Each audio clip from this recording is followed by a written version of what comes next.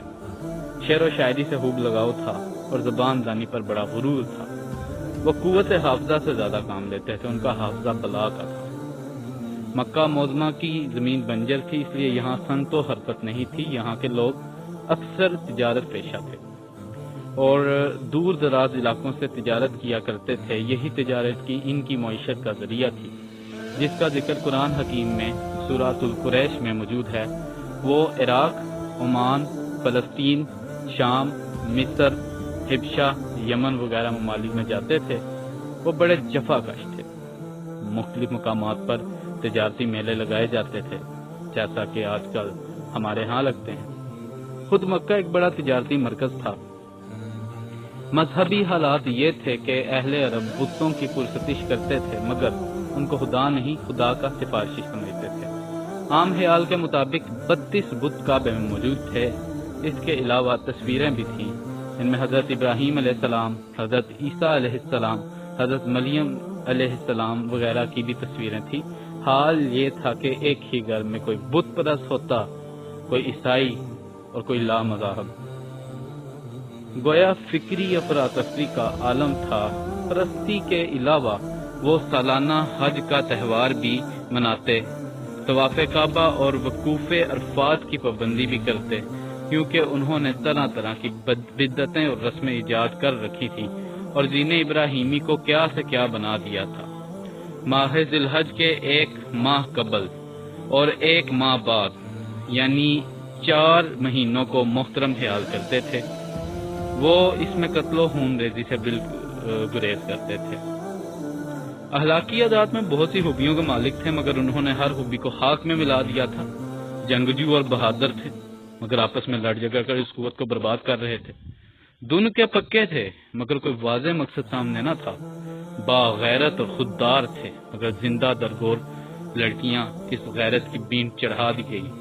فیاض اور سخی تھے، مگر ریاکاری اور فضول خرچی نے اس خوبی کو بھی داغدار کر رکھا تھا۔ اعلیٰ قسم کا ادبی ذوق تھا، مگر یہ ذہنی عیاشی کی نظر ہو چکا تھا۔ الغرض ساری خوبیاں ہوتے ہوئے بھی کوئی خوبی نہ تھی۔ اسلام نے جو کچھ کیا وہ یہی تھا کہ ان خوبیوں کو پروان چڑھانے کے لیے صحیح راہیں متعین کی، اور پھر یہی قوم جو پستی میں گری ہوئی تھی بلندیوں میں چڑھنے لگی۔ اب بات کرتے ہیں کہ یہ دین ابراہیمی کے پیروکار تھے۔ تو عرب کے گمراہ لوگوں میں کچھ ایسے بھی تھے جنہیں صراط مستقیم کی تلاش تھی۔ یہ لوگ نہ تو بت پرست تھے، نہ کسی اور دین سے وابستہ۔